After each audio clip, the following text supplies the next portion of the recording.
So the National Guard is officially in Chicago. The National Guard is in here, and the Democratic Party, Brandon Johnson, J.B. Pritzker, they're losing their minds. They don't know what to do because the ice wave of deportations is not stopping anytime soon, and foundational Black Americans are sitting on the couch. The price of freedom is death. We're coming to get our check. Welcome, my brothers and sisters. How are you all doing this evening? It's your brother Afro. We're going to discuss something serious. We have much to discuss this evening. Now, we're a little behind on our schedule.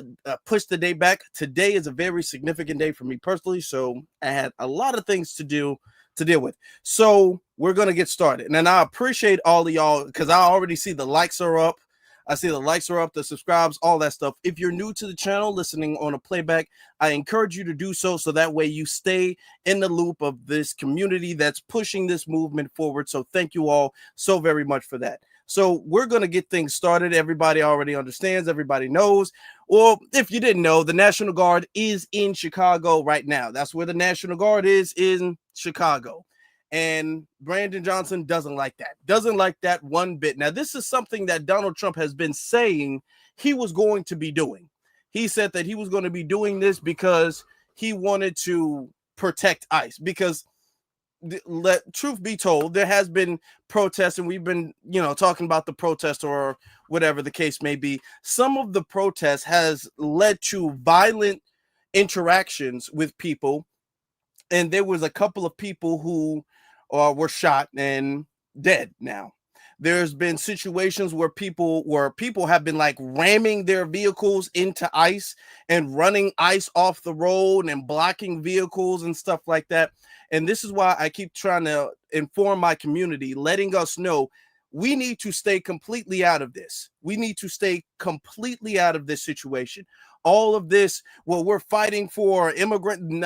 We got to stay completely out of this situation because if they're doing reckless stuff like that, and they start firing back, we're going to be the people with the target on our back, first and foremost. So for our own safety, regardless of if you think the National Guard is necessary, ICE is necessary, whatever your political stance on the situation may be, for our own safety, we got to stay out of the situation. It's not our fight. It's not our business. Okay. It's absolutely not. Let's get to, I'm going to play this. There's some stuff we got to play. There's some stuff. All right. So the first thing I want to do is I want to get to the superintendent of Chicago, the superintendent of the police department in Chicago. And he talks about the situation. Why did it do that? Okay. He talks about the situation. So I want to play his stance where he actually kind of lets it be known that no, we shouldn't be doing that. Okay. Here is what he had to say about it. And the welcoming city ordinance. Y'all I almost messed up. Y'all. I almost messed up. If you guys are new here, if you guys know, okay, what we do is we play the copyright disclaimer to establish to YouTube and to the audience that everything we play thus forth is protected under the guise of fair use. Now, in the meantime, you guys can be putting Ice Cube emojis in the chat room. I would greatly appreciate that. After you guys hit that like button, after y'all hit that like button, y'all put the Ice Cube emojis in the chat room. All right. To let it be known that, hey, this ain't our business. They doing what they doing. We minding our own business. I'll be right back. Oh, I almost missed, but I didn't. Copyright disclaimer. Under Section 107 of the Copyright Act 1976, allowance is made for fair use for purposes such as criticism, comment, news reporting, teaching, scholarship, and research.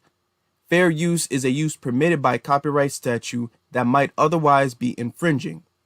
Nonprofit, educational, or personal use tips the balance in favor of fair use. So let's get to what the superintendent had to say about the situation. Okay. Now, like I said before, some of the protests have been so bad that it's actually led to people being hurt physically. It's led to friendly fire where somebody was throwing tear gas, and so even the police got caught in the thing. It's even gotten so bad that some people, there's been a couple incidents of people losing their life. And this is something that is going to escalate, which is why the National Guard is here, and we need to stay out of it. But I want us to listen to what the superintendent had to say. There's a struggle when you're walking that line to make sure that you're not violating either one of those things, and at the same time enforcing the law the way that we're supposed to. One thing about law enforcement, I'll tell you this right now, you're damned if you do and you're damned if you don't. But we accept that. So I'm not going to stand here and make excuses or pretend like the job is not a struggle, so we're going to make excuses about it. No, we're not going to do that. Again, these men and women go out there every single day, and these are the things that they fight through. And my leadership team wants to make sure that our officers don't get caught up in something where they end up in an investigation, fairly or unfairly, and they want to make sure that these officers are safe and that they can keep everyone else safe. So although we do not engage in immigration enforcement, we are going to enforce the law when the laws are violated. So let me be clear to the public about certain things. You have to excuse me, I'm a little dehydrated. Let me make this clear. Federal agents, ICE, HSI, are officers. They are agents of law enforcement. If you box them in with vehicles, it is reasonable for them to believe that they are being ambushed and that this could end in a deadly situation. And it's reasonable for them to use force based on those conditions. Do not box in any law enforcement officer. You are breaking the law when you do that. And you are putting yourself in danger. Law enforcement agents around. The question is why? What do you plan on doing? It's also reasonable for them to believe that you're eventually going to do harm to them. If you ram any vehicle, especially that one that contains law enforcement agents, and that's any law enforcement, local, state, federal, county, and you do this intentionally, this is considered deadly force. Deadly force is anything that can cause great bodily harm or death. When you plow into a vehicle that contains law enforcement agents, you're using deadly force. And they can use deadly force in response to stop you. We need to be clear about these laws. We cannot become a society where we just decide to take everything in our own hands and start to commit crimes against law enforcement. It is a crime. You may not like what they're doing. I can understand that there's a lot of emotions out there, but that does not mean that you get to commit a crime, especially one that could lead to deadly force. We need to keep everyone safe.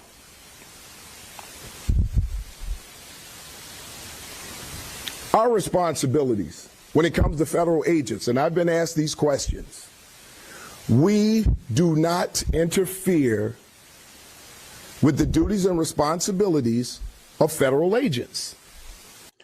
Okay, that's pretty much, because he goes on, this is a pretty long thing, but pretty much that's what he said, all right? All of that stuff that you've seen, and let me show you guys why he's saying it, because we've seen this before. We've seen this in California. There was like riots that broke out. This is why, and this is something that we don't this right here. Okay.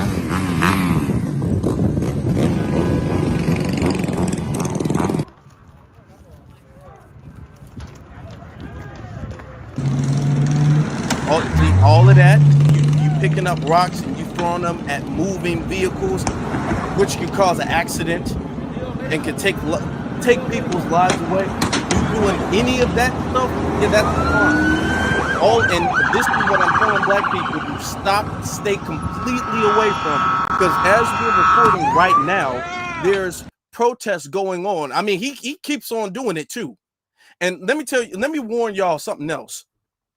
Even though these people are being deported, there's still a little privilege that they receive. Don't get that twisted. Don't get that confused. You pick up a rock and you throw the rock at law enforcement as a black person, the response that you gonna get is very different from the response that the Hispanics are gonna get. You see this man picking up rock, you don't see nobody doing anything to stop him. Okay, because, and let me tell you why. Let me show you. Okay, he's got the disguise, but his disguise ain't. He got his arms out. Okay. Now, if he was dark skinned, if they looked at his arms and they saw some dark skin, they would be opening fire on him. Okay, his arms is out, just so you know. Oh, he wants you to know he Hispanic, though. He wants you to know that much. If his arms was a little bit darker, they would have opened fire on him. I'm letting y'all know this right now. We do not have the privilege to be going out wilding like that, to be doing all of that stuff. And the police superintendent is saying that, hey, all of this boxing folk in and running people off the road and doing anything really. And I'm saying don't obstruct at all, because you can still get arrested if you obstruct justice, period. But for them to physically start doing anything, picking up rocks and I'm telling y'all, the responses that they would do to foundational Black Americans were like two different worlds, different than what they're doing to Hispanics. Let them do what they do. Let them crash out by themselves. Okay, it's not working anyway. Let them crash out by themselves. We don't need to be caught in the crosshairs. We don't even need to be out there. Okay. Because then when they start opening fire, they're going to target us first. So we don't even need to be out there present when they're doing all of that stuff. We don't need to, even if you're not wilding out like that and you all like, yeah, go away, ICE. Oh, go away, ICE. We immigrants built this. Don't be even doing that. Don't be doing that at all. We don't need to be doing this wild stuff. Okay. Stuff that would get us executed. And nobody would be held accountable for it. They wouldn't say it's excessive force or anything. This stuff right here would get us executed on the spot. So all of this stuff that they doing, I want us to understand we do not have the privilege of doing that. And I'm so glad that we know this. I'm so glad right now that we know we can't be doing that and that we're not doing that. Okay.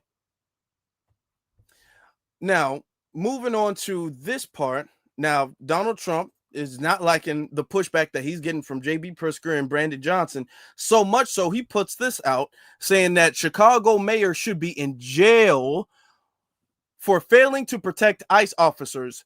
Governor J.B. Pritzker also. So he's calling for them to go to jail. Okay. And by them allowing the protests to get to a certain degree, by them, first off, not cooperating, and the superintendent says because it's a sanctuary city, the local police can't assist with arrest or deportation with the federal government, but they can't obstruct that either. Okay, but because they can't assist, now the thing is that New York is also a sanctuary city, but Eric Adams, he sit up there, he said, you know what, I'm gonna cooperate a little bit more, which is why you don't see that much pushback going on in New York. I want you guys to think about that for a second. All of the stuff you see going on in Chicago, now there were more illegals sent to New York, actually. But you don't see all of this wilding and protesting and stuff like that going on in New York because they are pretty much cooperating, okay? The mayor, even though Eric Adams has stepped down, Eric Adams isn't pushing back and signing executive orders to stop Trump. That's what Brandon Johnson is doing, which is why they're having a much smoother transition with this. Okay, they're having a much smoother transition. Brandon Johnson had something to say about it. He was on this interview and they were asking him about the situation, him being threatened and him being all bold about it. So we're gonna listen to what Brandon Johnson had to say when he was asked about Members ICE of the and all Texas of that. National Guard are at a military facility right near Chicago. Happening now, members of the Texas National Guard are at a military facility right near Chicago for legal and crowd control training. That's according to a law enforcement source. The city of Chicago and state of Illinois are suing the Trump administration over its federalization of Guard troops. City and state officials consider it unlawful. Joining us now to discuss this further is Chicago Mayor Brandon Johnson. So, Mayor, we're going to get to the National Guard in just a minute. But first, President Trump this morning called for you, Illinois Governor J.B. Pritzker, to be jailed for, quote, failing to protect ICE officers. What is your response? Well, first of all, this president is unstable, unhinged, a double-minded individual that, quite frankly, is a threat to our democracy. And it's certainly not the first time that Donald Trump has called for the arresting of a black man unjustly. I'm not going anywhere. I'm going to stay firm as the mayor of this amazing city, which was voted 9 years in a row the best big city in America, and we're going to defend all of Chicago. Yeah, and to be clear, he's also calling for the governor, J.B. Pritzker, to be jailed as well. What are you hearing when it comes? Let me just pause that real quick. You see, she didn't let him get away with that. Yeah, she didn't let him get away. He tried to pull Trump is after a black man card. He tried to pull it. And then she was all like, yes, indeed. And he's also after the governor, who's not a black man. She's like slipping like, no, you're not going to pull that black man card, which I ain't mad at. Because you're not no black man when you're ignoring the black community. You're not no black man when you're allowing black people to be harmed and you're allowing our community to be invaded with a bunch of dangerous Trinidad Aragua gang members. You're not no black man then, okay? You're everybody. You're a people of color and you welcome immigrants and this is a welcoming city. But now that Trump is sitting up there talking about you going to jail, now you want to be a black man? No. It don't work that way. You're not no black man when you're siphoning off our resources and giving it to illegals. You're not a black man then. But when you're in trouble, notice anytime he gets pushed back, anytime he gets in trouble, anytime somebody threatens jail or some type of scandal or whatever the case may be, anytime that happens, then, well, as a black man, it's just hard to be a black man and I'm blackity black, and as a black man, no, you don't get to pull that black man card out at your own convenience. No, you don't get to do that. And to be honest, the jury is still out about his lineage. I can't confirm anything. Okay, and y'all know I would tell y'all if I had confirmation, but I don't have confirmation. But the jury is out, and the word on the street is he Haitian, or at least his family is Haitian. That's the word on the street. Now, I ain't saying it's true. That's the word on the street. That's all I'm saying. To the Texas National Guard troops, when they'll actually be deployed into the city, what they're actually going to be doing there. Well, there's been no communications with my administration and the federal government. What we do know is that this president is working outside the bounds of the Constitution and that there are National Guard from the state of Texas that are being, quote unquote, trained just outside of the city of Chicago. And keep in mind, these individuals do not have policing powers. They do not have arresting powers. So the judge right now in Illinois is looking at what exactly is the mission of the National Guard from the state of Texas. We know this is illegal, unconstitutional. That's already been proven in the courts in Oregon, and we fully expect the same ruling to take place here in the state of Illinois. And the White House says that they're doing what they're allowed to do under Title X, the law. They say that these operations are designed to protect federal facilities and officers. And there have been some protesters around Chicago that have blocked access to the ICE facility in Broadview. Does that prove that this mobilization is needed? No. In fact, this president is working to Look, from the very beginning, we always knew that sending in the federal agents was a pretext to the National Guard. Now, notice how he skips over that question that she brought up, the fact that there have been situations, there have been protesters that have blocked the police, or not the police, the ICE agents. They've blocked them. They've boxed them in. And he kind of stumbles like, well, no. Okay, well, what are you doing to, calm those protesters down, to stop that before it becomes a violent incident? And the reason I'm saying it is not because I'm like anti-protester. I'm looking at this from just a safety point of view, because they're doing all of this stuff. And then when they sit up there as guards, open fire on everybody, then what are you going to do? Because you're not sitting up there saying peaceful. He's really not saying that. He's really not saying that. And there's a lot of danger that can happen, which is why I keep saying, FBI, y'all, we need to stay out of this. We need to stay out of this. But he kind of stumbles upon that question, and then watch what he does later on. His ultimate goal is to send the military into American cities, which there aren't people who are signing up to serve and protect our democracy abroad to be then unleashed on the cities that are actually raising them. What we have seen is a full escalation from these federal agents. And a man was shot and killed. Another person was shot by federal agents just this past weekend. They unleashed tear gas on my local police department. Over 24 police officers were subject to this type of violent escalation. The people in Chicago are very clear about our fundamental right to protest. That is a fundamental right for our democracy, and that's what we're going to continue to protect. Right. Now, the woman that was shot, DHS has said they did that for defensive reasons. She was car ramming, but there are certainly questions surrounding that still. But when it comes to what I had mentioned, for example, protesters blocking. Now, let me just hop on that. There's still an active investigation going on about the woman who was shot, right? Because it was a man some father who was shot, and like a week or two ago, and then some woman who was shot recently. In the situation, the dad, they were both Hispanic, okay? The Hispanic dude who was shot, it was some situation where I guess the cop was trying to get him in the car or something like that, or get him out the car, and then from what I'm hearing, he dragged the officer, you know what I'm saying, and was shot. So he was kind of fighting against them in his car. And the woman who was shot as well too, she was ramming her car into, and this is all allegedly because there's an investigation out on this. So I want to say, for the sake of, integrity, I want to say the word allegedly, but allegedly she was ramming her car into the direction of ICE agents, and they opened fire on her. Okay.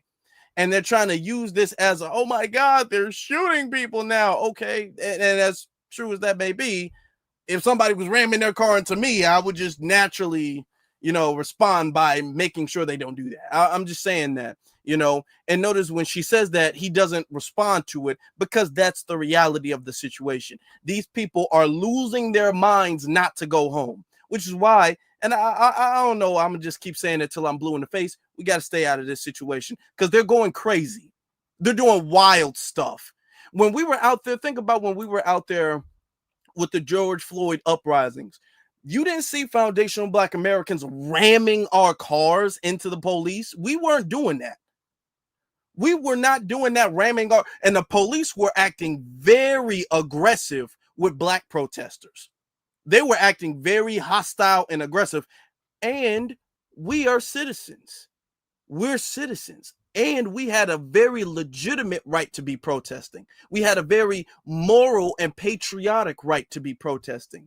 And we still weren't doing all of this crazy stuff that they're doing. They're wilding. So we got to, man, stay out of that, because they doing too much. Access to federal buildings. What is your message to those protesters? I mean, do you support them blocking access?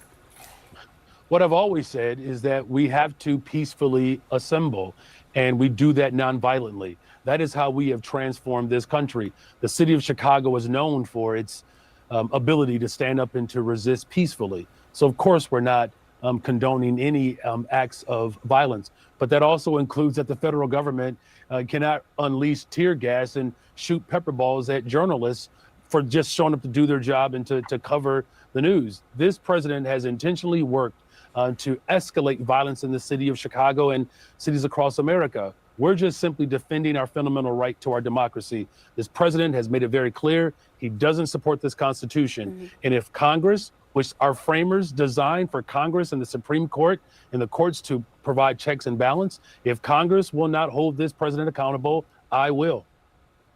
And what are you going to do? Well, just this past week, I signed another executive order. We have 3 sweeping executive orders to make sure that the fundamental right to protest is intact. We're making sure that people know their rights, and all of our sister agencies and city departments are working in accordance with the local ordinance. And then now, public property that the city owns, ICE cannot prepare its weapons on school parking lots. ICE cannot prepare to disappear families in the parking lots of libraries. That's not what these public accommodations are for. We literally had a South Side neighborhood under siege with Black helicopters, Black Hawk helicopters, where individuals who were sleeping peacefully in their communities had masked, armed men stick long guns in their faces. This is not the type of America that our ancestors fought hard to create. This is.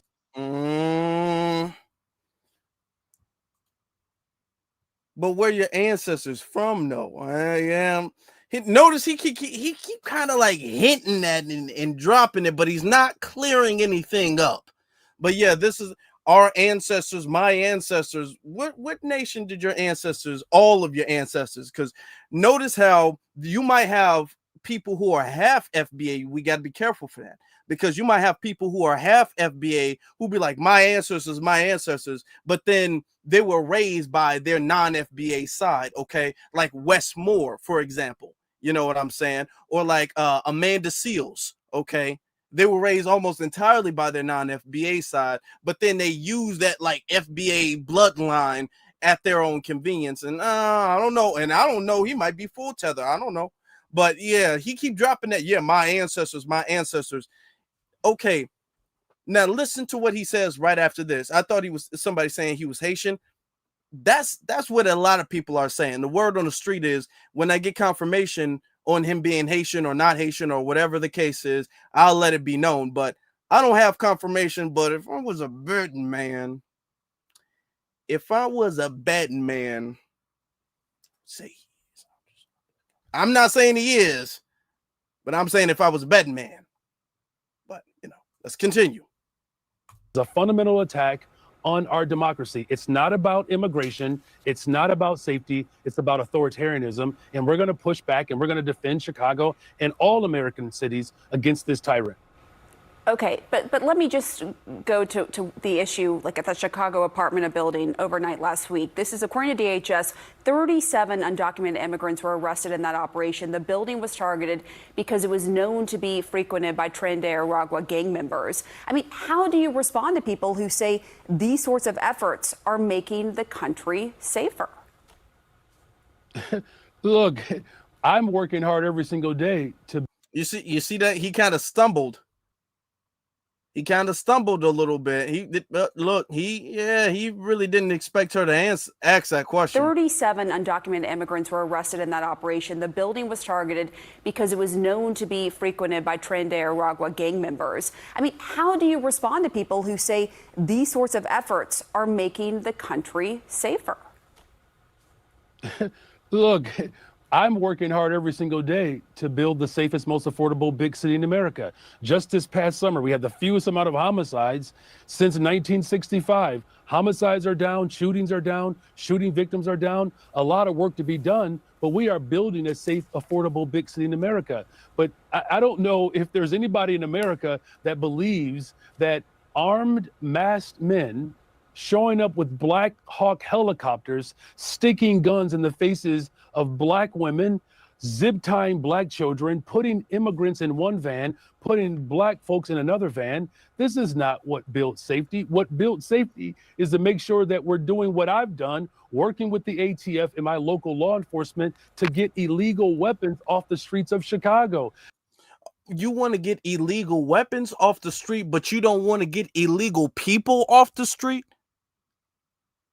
Let me ask that again. He wants to get illegal weapons off the street, but he doesn't want to get illegal people, illegal gang members off the street. Just keep that in mind. Okay, let's put that in perspective. Notice that he dropped the word black a lot of times too. Yeah, and they're putting guns in the faces of black women and in black children. Notice how when his back is against the wall, the word black starts coming out a lot more.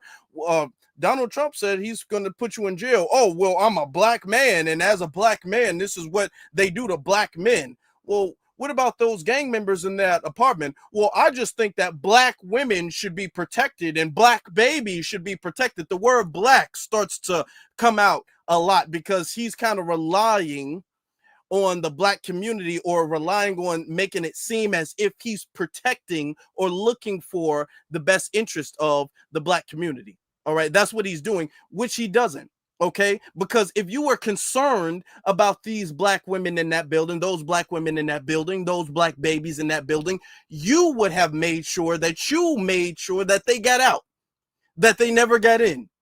Okay. The fact that Trump had to come and clean a mess that you allowed shows bad on you and shows how little you care about the black community. All right.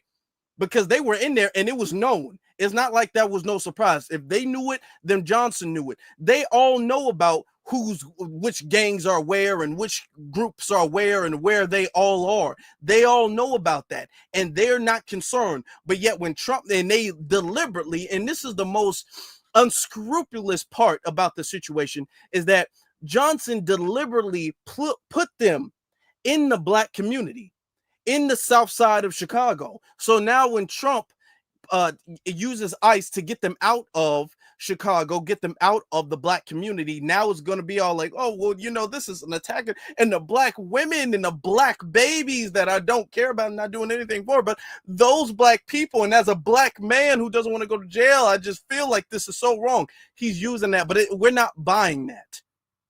It's not going anywhere. We're not buying that. Guns that are being trafficked from states that voted for Donald Trump. If he was serious about safety, he would not have defunded a program of $800 million that was geared towards violence prevention. He cut the ATF budget by 30%.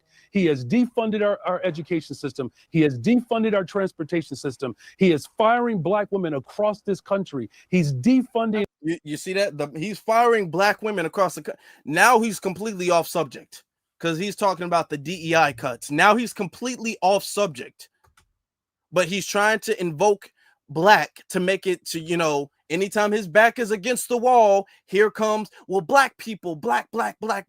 In his legislation, he doesn't care about black people. In his executive orders, he doesn't care about black people. You can name several executive orders he signed on behalf of immigrants. I can't name one he signed on behalf of foundational black Americans. But yet when his back is against the wall, he keeps bringing us up to save him as like a lifeline. In our healthcare system, this president is absolutely out of control, and it's incumbent upon all of us. If there was ever a time for working people to unite in this country, now is that time. And the city of Chicago is going to stand firm in protecting humanity and protecting and defending our democracy.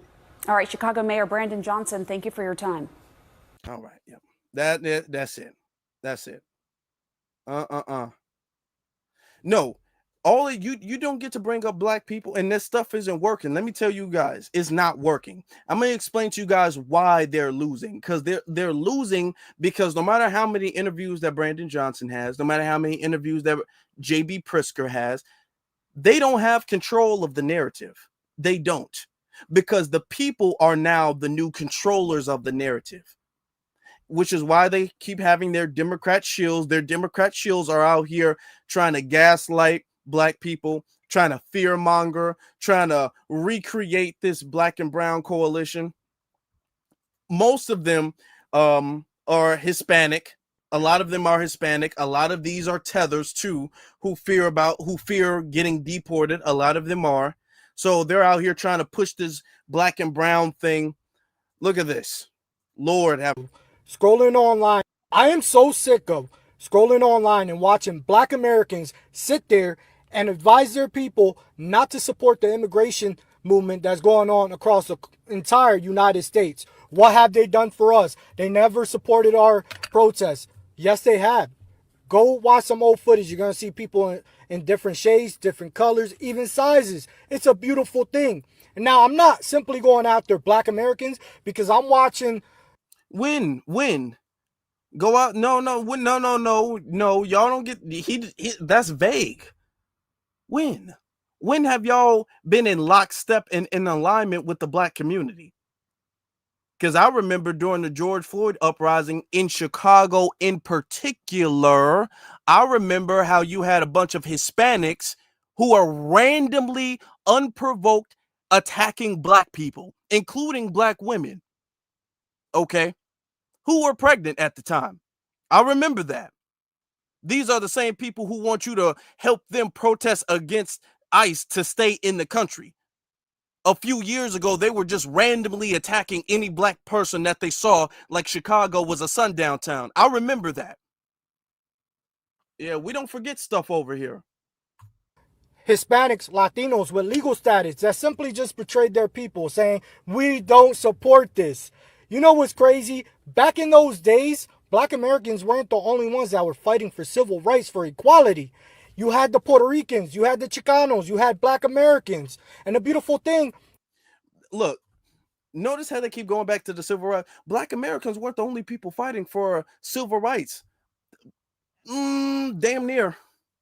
Yeah, you had some other groups of people, but black Americans, let it be abundantly clear, we completely led and pretty much entirely led the movement. We completely and pretty much entirely were the majority of the movement. We led the movement. We were the people who had the direction for it, and we fought for everybody else. And we initiated the movement. There would not have been a civil rights movement without us. And the civil rights movement that we think of is, in the 1960s, but there were other civil rights movements that foundational black Americans have had before then. That was not the first civil rights movement. That was really like the big civil rights movement that really got everybody involved. And there was a lot, and at that time, it was a lot of footage of it, but that was not our first civil rights movement. That was not our first movement for us to get rights and freedoms and justice. All right. Everybody else joined later. And for the most part, they were fighting for their own group of people. They were not fighting for any and everybody. They were fighting for their own group of people. All right. So when they bring up other groups of people, there were other groups of people protesting. Yeah, that's because y'all wanted it to stop for you guys. Okay, y'all weren't fighting for the collective. And what's very interesting is the Hispanic community in particular, about that same time, they were actually fighting so they can be classified as white. That's the history of it. They were protesting and they were advocating so they can be classified as white on documentation. You had the LULAC organization and different Hispanic organizations that were saying, hey, the Negro problem is not our problem. We don't want to be involved in it. Okay. Yeah, you had some Puerto Ricans, you know what I'm saying, who are out there, but for the most part, other Hispanics, especially the Mexicans, they were like, hey, I'm white. Don't treat me like the Negroes over there. I'm not one of them. I'm not with them. They were trying to be white. Okay. And the Puerto Ricans is they was on some 50-50 stuff too, because they didn't really like black people. It was a whole lot of anti-black Puerto Ricans. They don't like black people like that. So let's not lie, okay, and try to sanitize and make people of colorize, if I could use that as a word. Let's not people of colorize the civil rights movement to make it seem like everybody put into the pot, because that's not the truth. is that even back in those days, there was unity going on behind closed doors. You had the Chicano movement, the Brown Berets, you had the Puerto Ricans, the Young Lords, you had the Black Panthers, all united. And guess what? Back in those days, you had people like this spreading that same harmful rhetoric. Oh, we shouldn't unite with the Puerto Ricans. Oh, we shouldn't unite with the Chicanos. Yeah, even back in those days, it was happening. If that wasn't the case, those movements would have been a lot larger. But guess what? There was a small group of people that saw the vision, and every time they united, they were successful. And unfortunately, back in those days, it was eventually broken apart when one of the leaders ended up passing away, or they were hit with RICO charges, and eventually they just dispersed. A lot of people don't know this, but back in the day, during Martin Luther King, he understood the vision. He understood, and he motivated the Puerto Ricans to form and fight for their civil rights and equality, and the Chicanos. And they did. They formed their stuff. And guess what? I love this quote, and it says a whole lot. It says, "We cannot walk alone. We will remember not the words of our enemies, but the silence of our friends." Martin Luther King. Guess what? These are your neighbors, your friends, and even family. And that type of abandonment is loud. I think all of us felt that type of abandonment throughout our lives at a smaller scale. We feel that from y'all today. That type of abandonment. Notice how he's trying to make it seem like we the bad guys. Like, notice how when it comes to foundational Black Americans, when we don't want to save everybody, folks act like we doing something wrong to them. This type of the fact that you use the word abandonment as if we owe you something, or as if we were kin and we all said, you know what, that's not our problem. We betrayed them. He's making it seem as if we betrayed them. These people never cared about our community, don't do anything for our community. As a matter of fact, are some of the people who impede on the progress of our community. These are the people who will get into office and vote no on reparations, but yes on anything and everything that an immigrant needs, or the immigrant community needs, or loosening the border laws or voter laws, or whatever the case is. I can't name a single Hispanic that be champion or even voting yes for reparations. I can name several that don't. I can name podcasts where they're talking about how they were going to protest reparations. Okay. Now, these people who claim that they want this Black and brown unity don't be saying anything about that. They don't be saying anything about the Nori Martinez's, and they don't be saying anything about the Daniel Pantaleos. They don't be saying anything about the George Zimmermans. They're silent. They don't say nothing. But yeah, you want to use the word abandonment because we're caring for our own lineage and minding our business. Man, they trying to gaslight, but they ain't working. Friends, betrayal, and so on. You wanted someone to speak up for you, and they didn't. Why would you expect civil rights, equality for your people, but not for everyone else? Doesn't make much sense, does it? See, now we're going backwards. But what they don't want us to do is unite. Because all them streets that you see right now in Los Angeles, New York, and so on, guess what?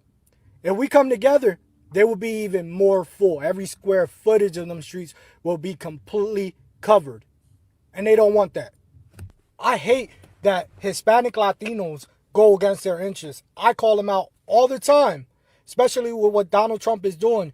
And even Black Americans. You know that Donald Trump was actually at a military event, and he goes on to say that he's renaming military bases to Confederate generals' names. Do you know what the Confederacy represents? It represents them preserving slavery back in those days. I'm sick and tired of y'all going against your own interests. Dude, I was about to call him something else. Don't tell us what's in our best interest. Don't tell us what's in our best interest. We doing what's in our best interest. We're not out here supporting Trump the way their community was. Their community had MAGA hats and was at Trump rallies and talking about Latinos for Trump. On this corner of, of Black society, we don't do that over here. Okay, we're intelligent Black society. We weren't doing that. Okay, nobody's approving of anything and everything Trump is doing. But as far as the immigration, I don't care if it was Trump doing it. I don't care if it was JD Vance, if Kamala if she was doing it. I don't care who's doing it. It needs to be done. That's the thing. We're not out here in love with a politician, but we do like certain policies. Okay, I will support a policy I agree with, even if it comes from a politician that I don't like. First off, I don't like any of them. I don't like no politician. Okay, I don't like none of them. But even if it comes from a politician I don't like, If it's a policy that I agree with, then I'm not going to protest against that policy. And deportation is a policy that foundational Black Americans benefit from. So what sense would it make for us to protest against that? It doesn't make any. Don't tell us what's in our best interest, because when we out there at City Hall or on those reparations task force meetings and all of that, y'all be coming up there trying to get in the way of that. Y'all be coming up there trying to get in the way of everything we do specifically for our lineage. So you don't got a right to tell us what's in our best interest and how you sick of us not doing what's in our best interest. Man, no. Hell, man. I almost called them something different.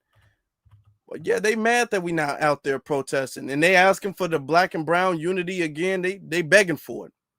They out there begging for it. Okay, trying to push this coalition. All right, y'all. I need everybody to pay attention, bro. Pay attention, because I said what I said when I said they will come for you. And I have a lot of my own people who wanted to go against me and say that this is not our fight. I'll tell you right now, they just raided South Shore, a predominantly Black community. Went in there, got 40 people abducted, naked, bro. Separating children. Okay, he says 40 people. Notice that he doesn't specify that those 40 people are members of a Trinidad Aragua gang.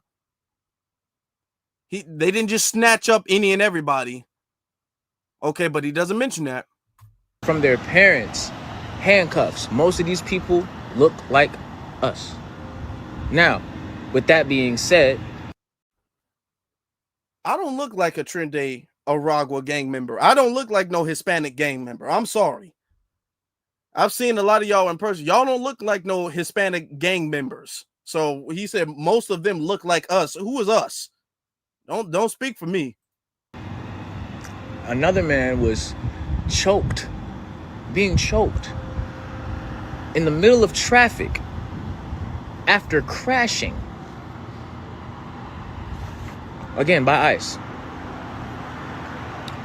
So I need y'all to pay attention to this, because again, when I told y'all what I told y'all, that it can happen to you, it can happen to us, that these things would happen, I was met with a lot of other stuff. Like this wasn't going to be a thing, and it very much is a thing. I told y'all it's affecting everybody. It's affecting everybody. There's never been a greater time to unite between black and brown people. Anybody who's on the same wave of going against the shit that is happening. There's never been a time more than right now for us to unite and stand together. No excuses. No excuses. Let's stop playing about it. Yes, it was always your fight. It was always our fight. Because it's literally the same plight. Let's stop playing. Let's stop playing. The similarities are so much greater than the difference. But the more we keep focusing on the differences, we're not going to understand the similarity between the common enemy. Let's not play these games no more. Get out your heads. Lose the ego. We here for each other. No, and I need to know his lineage too, by the way. Because a lot of you got to think, a lot of these be like Afro Latinos and Afro Hispanics or whatever. They got a Hispanic tie to them.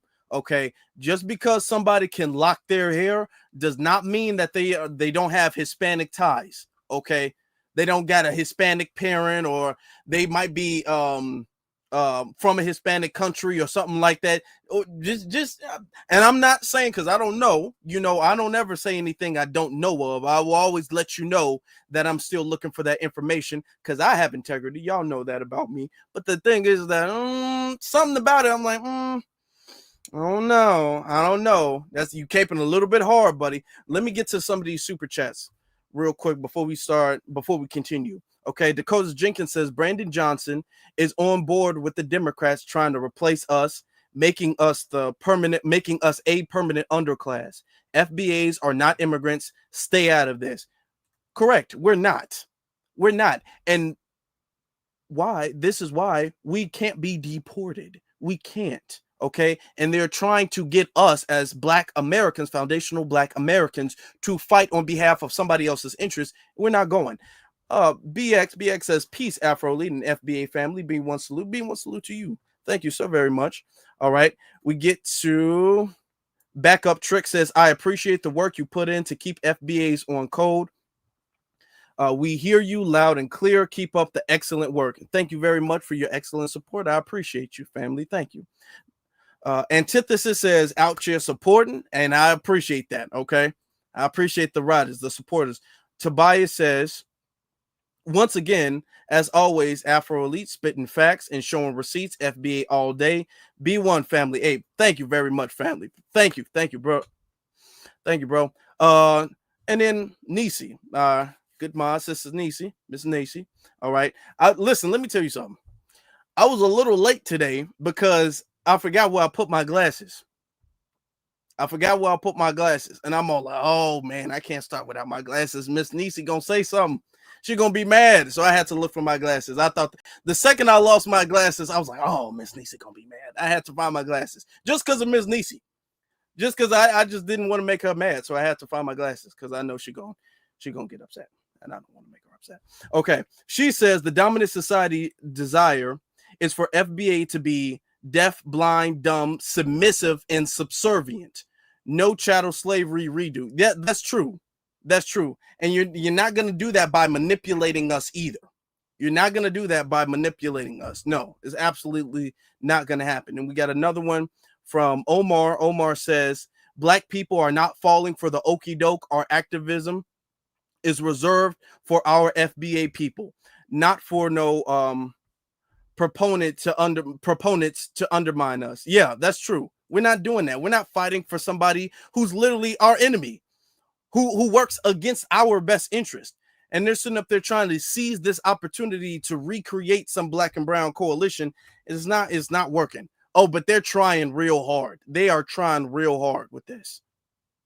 Some majority in the Black community was understand why some majority in the Black community was against me defending people of color, Latino, Hispanics, Asians, etc. Because many of them feel that people of color do not care about the Black community as much as the Black community cares about people of color. And to an extent, that is true. I understand, and their feelings are justified. However, in many parts in Black, notice how you skip over that, right? Notice, yeah, to an extent. Well, what? So that means it's not fully true. What part about that was not fully true? Okay.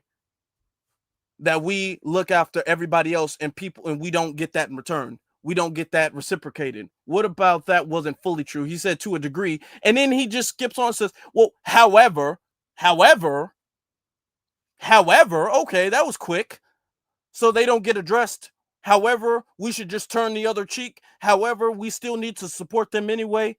However, we should overlook the fact that they undermine us. However, okay. Black history, we also had POC allies, whether that be Native Americans, Hispanics and Latinos, Caribbeans, Asians, etc. Even the Native Americans that kicked Black people, Black natives out of their reservations, those Native Americans, the Hispanics that say that they won't support reparations because they can't get none either. The Hispanics like George Zimmerman, the Asians, okay, like Peter Liang, those Asians that be beating Black women up at the nail salons and stuff like that, those people, okay.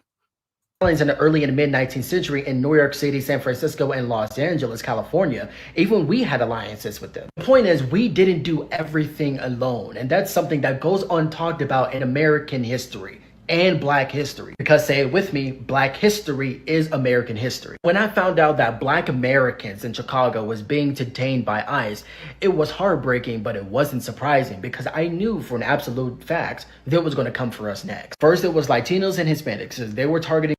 Oh, they were going to come for us next. I knew they were going to come for us next. Okay. Them first.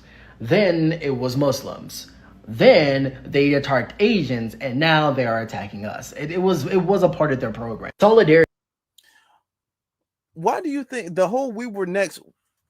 Notice why did we have to be last on the list? They had to go after the Hispanics, then they had to go after the Asians, then they have to go after the Muslims, then they have to go after all of these other people. Why do we have to be last? They had to get rid of all of them to get to us next. We were the last on the list. Why are we the last on the list? Oh, that's because we're from here. And they couldn't do anything with us anyway. And let it be known, we're never the last on their list. We're off the list of ICE. We're off the radar with ICE. We're not on ICE's radar. But as far as the system of white supremacy, we're the main blimp on their radar. We're really the only blimp on their radar. Truth be told, we're the only thing that they're concerned about. We're the only thing that they're focused on. So, yeah, no, we've always been the focus. We're next, we were first, and we're still currently the target. Okay, y'all just dealing with a little conflict in comparison to what we go through.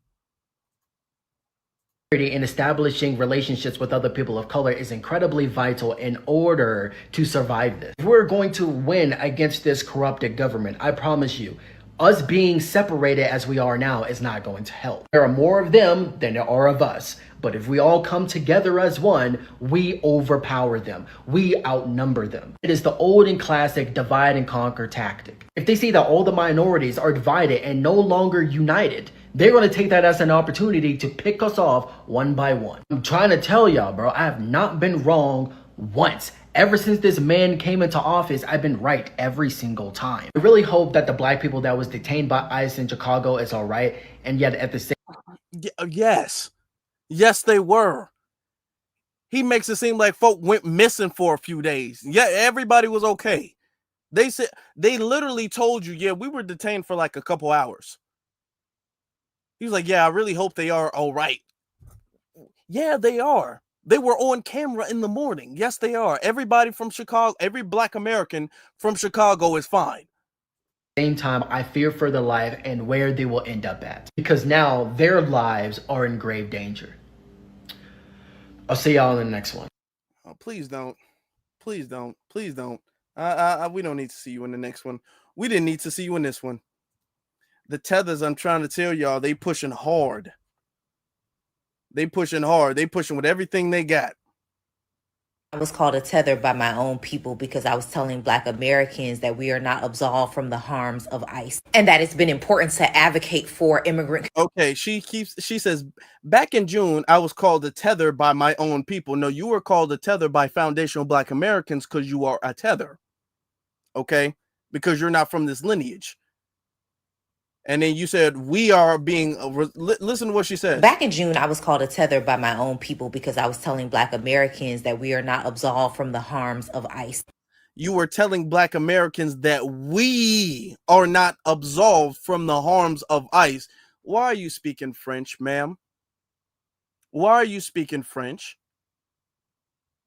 And that it's been important to advocate for immigrant community because the Americanness was never going to save us because they will see the blackness first. I also said they're not going to be asking anybody for their IDs or their birth certificate. And here we are at the beginning of October, where a community of Black American people have been picked up by ICE. And not only were...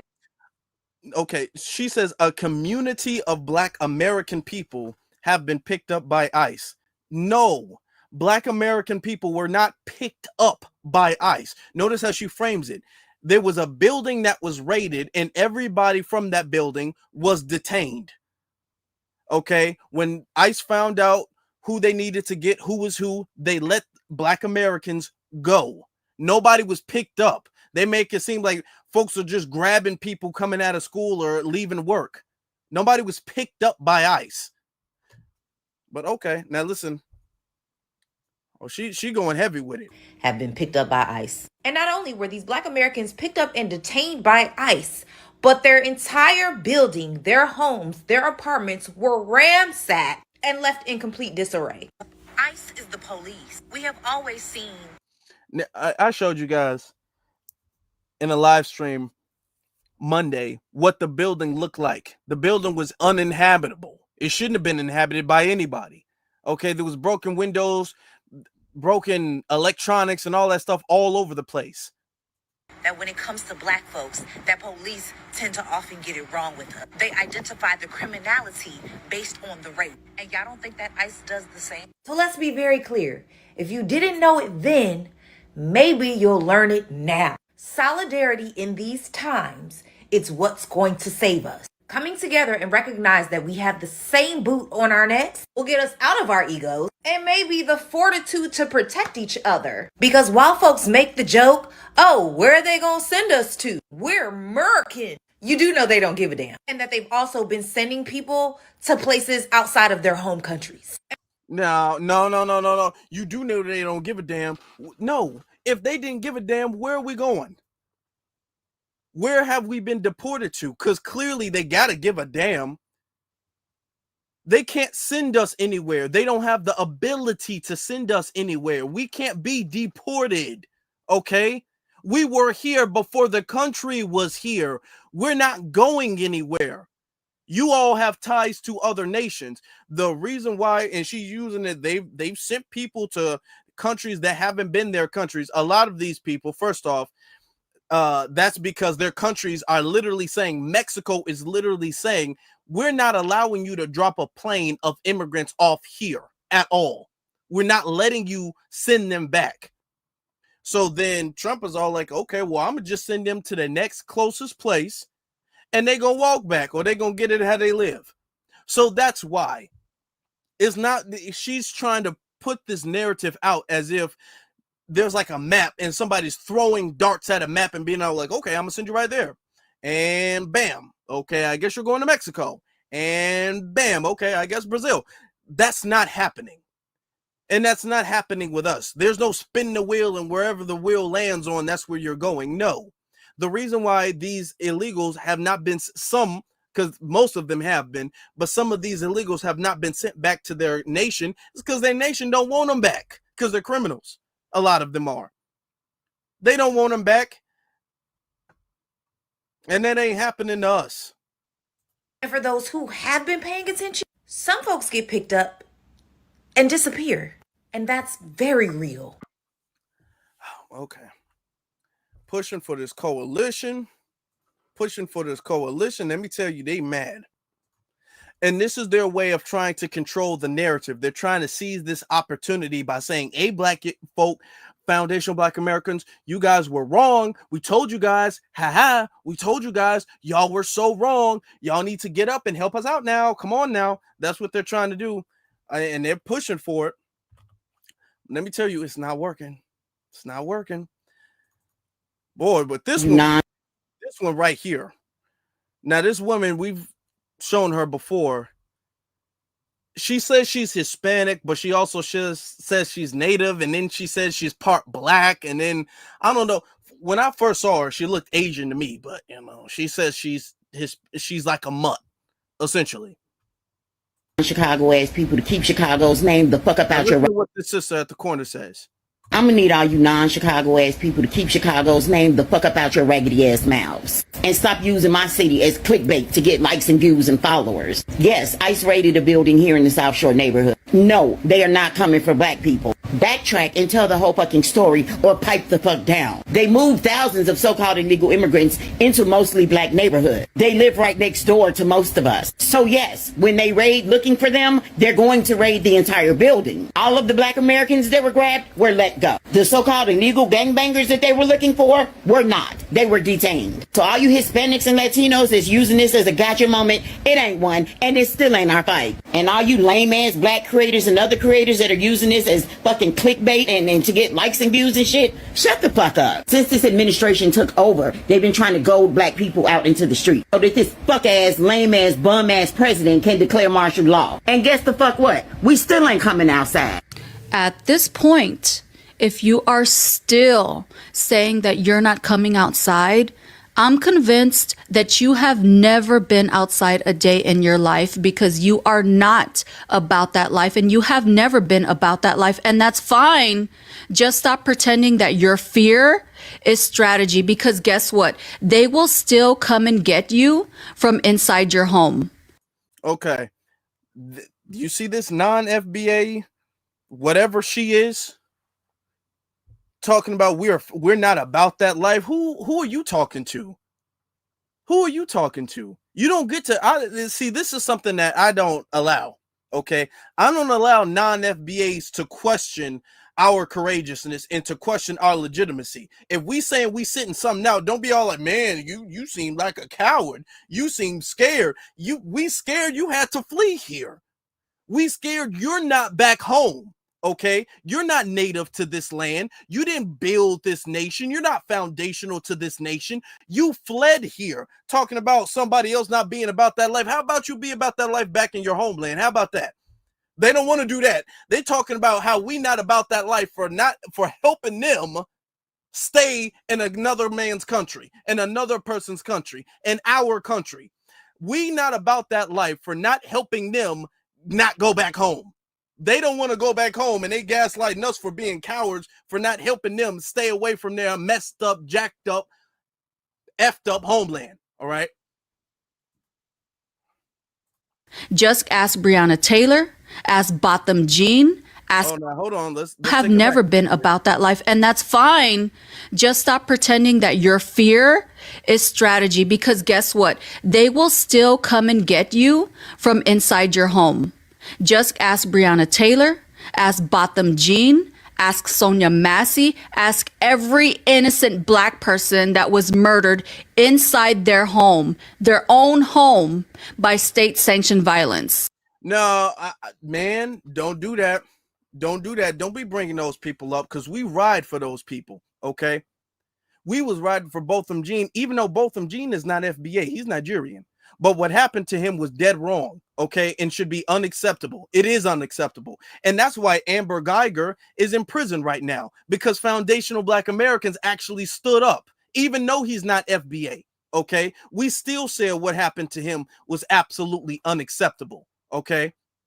But let's put this in proper context. What happened to Breonna Taylor, what happened to Sonia Massey, even what happened to Botham Jean, however you pronounce it, what happened to those people didn't happen by ICE or the federal government. That happened by the state police. That happened by local police officers who did that, okay? And we were fighting against that. Our fight is not their fight. They weren't fighting against deportation. ICE didn't bust down Breonna Taylor's door and try to deport her. That's not what happened to her. So don't be bringing up our victims, okay, to make it seem as if, well, you know, they're going to come and get you anyway. No, we don't have the same fight. And as a matter of fact, that stuff still goes on. So if it was another Breonna Taylor, then yeah, we would be involved if it was another Breonna Taylor situation or another Sonia Massey situation. But it's not. It's people who are Hispanic, like you, Asian-ish looking like you, who are being sent back home. So no, that's not our problem. Don't try to conflate this. Don't do that. That's disrespectful. That is. Because what I don't remember is I don't remember Hispanic people making that much noise about Breonna Taylor. Since you bring her up, you shouldn't have, but since you bring her up, I don't remember Hispanic people making that much noise about Breonna Taylor. I don't remember Hispanic people making that much noise about Sonia Massey. Okay, not Sonia Massey as well, but Sandra Bland. That's what I meant to say. Sandra Bland. But Sonia Massey is another one. I don't remember Hispanic people making that much noise even about Botham Jean, who is an immigrant. Okay? All y'all immigrant-loving people, I don't remember y'all making that much noise because the color didn't fit your desired narrative, because y'all don't like dark people. Okay? Not even in your homeland. So it's interesting you bring them up, because that just highlights how we're by ourselves. And our struggles, we're by ourselves. Why should you want to use our struggles to make us seem like we're cowards for not helping them with their struggles, even though they didn't help us? The fact that you can look right at what they're doing in Chicago, black people being dragged out of their homes in the middle of the night. I've never had a gun put in my face. They asked my name and my date of birth and asked me, did I have any warrants? And I told them no, I didn't. She says she was then handcuffed and released around 3 a.m.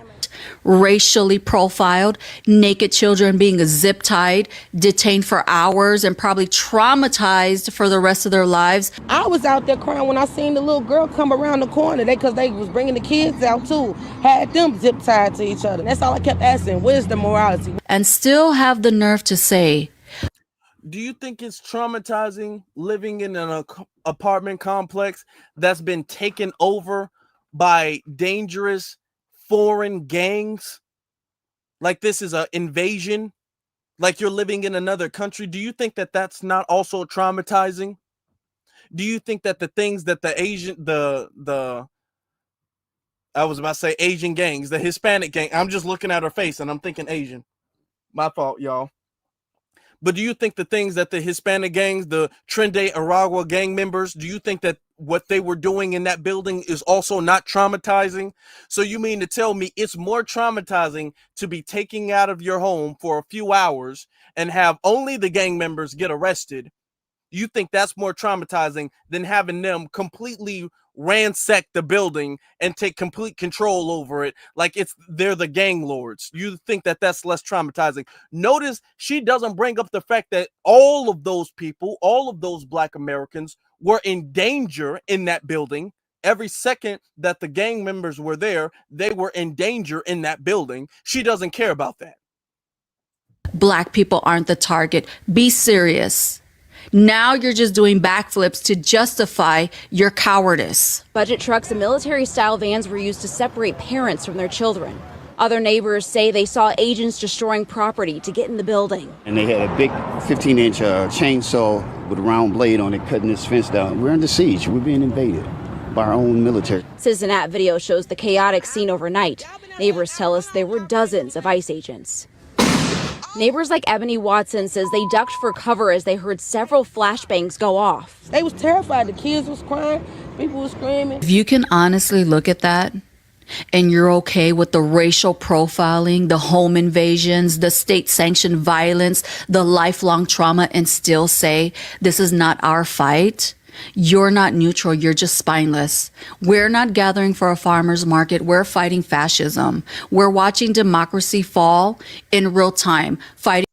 Now, notice she keeps saying racial profiling. They put them in the Black community for that reason, because they knew for a fact if ICE agents came to get them out, they can just say, oh, well, this is racially profiling. You guys are racially profiling. You're not doing this in the white community. Yeah, that's because you guys didn't send them there. You guys deliberately sent them and kept them. Y'all made sure they stayed there.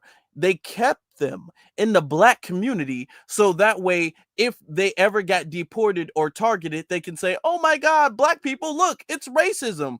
And no, you're not going to trigger us. You're not going to trick us with the okie doke. For your freedom is brutal. It's exhausting and it is dangerous. And freedom has never been won from the comfort of a couch. I hope.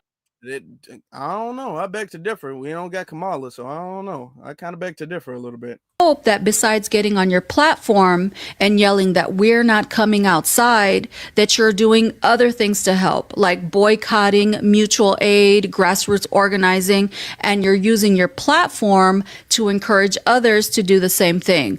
But make sure you're doing something and stop acting like your apathy is activism. We are not our ancestors. I used to hate that saying because it's disrespectful, but now I get it because our ancestors were brave. They were built different. And some of y'all are built like your ancestors because a lot of y'all had cowards for ancestors. And it Ooh, did y'all hold on? Shows. Hold on. Do you see this? The audacity. The gall, the nerve. I don't know if there's enough words in the English language to describe that. The nerve of her to talk about, yeah, some of y'all ancestors was cowards. You saying that in the country your ancestors had to flee to? Cowards. Name another group of people whose ancestors did anything but fight for themselves, and barely that. Most of y'all ancestors are submissive, okay? Most of their ancestors gave up, failed, lost, are losers. And I'm not saying that to be disrespectful. I'm just talking about history, okay? Cowards. Our ancestors are cowards, and the only reason you are here on this land to speak this nonsense is because of our ancestors fighting for your right to do that, fighting for their right to flee over here, fighting for opportunities for them to come over here and siphon from us. Their ancestors didn't do nothing, which is why nobody can flee over where they're from. Their ancestors didn't do anything, which is why they had to leave. They left because their ancestors didn't do what our ancestors did. Our ancestors built something great and then fought for us to participate in its greatness, in its glory. Theirs didn't. That's why they had to leave. Talk about our ancestors are cowards. You are not a foundational Black American. You don't have the right to say nothing about our ancestors fleeing into another country. My ancestors were way too badass. I already know that I do. Badass by what? Fleeing? Badass in disguise? What did they snuck over here like ninjas? What are you talking about? Badass where? They weren't badass in their homeland because you'd be there if they were. Not measure up, even though I practically live outside. But we are living through our government being taken over. Hiding in fear won't save you and has never won a battle. And it will not win you your freedom either. So if you're too scared to come outside, fine. We heard you the first 50 times you said it. Cool. Stay inside because the rest of us are working. But I will say that I believe that the people who put us in this mess need to be on the front lines. Latinos for Trump, Black MAGA, farmers for Trump, and of course, privileged white folks always ready to play savior, never ready to save themselves. Man, I'm sick of her sweet and sour chicken ass.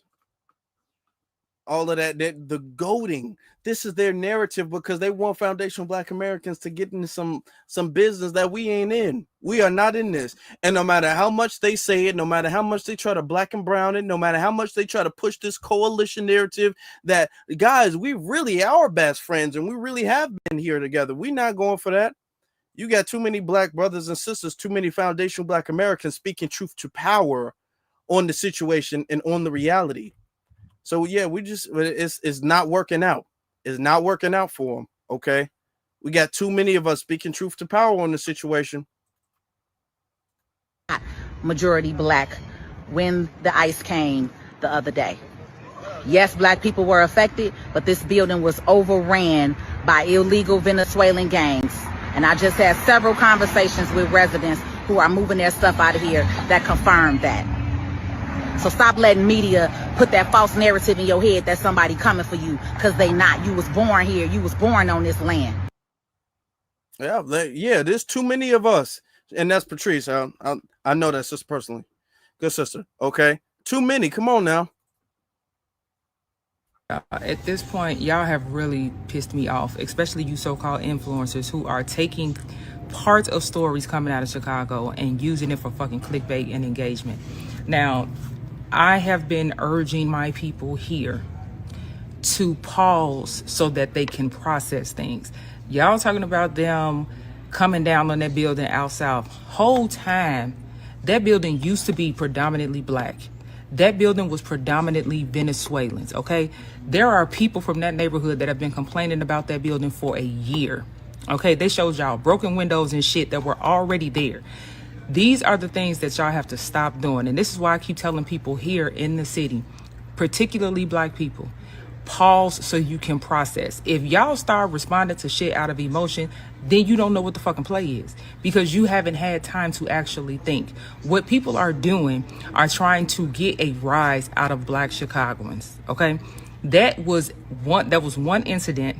Then you had the guy out west that had the accident, and they pulled him out, and one of the agents was choking him, and people were recording it, okay?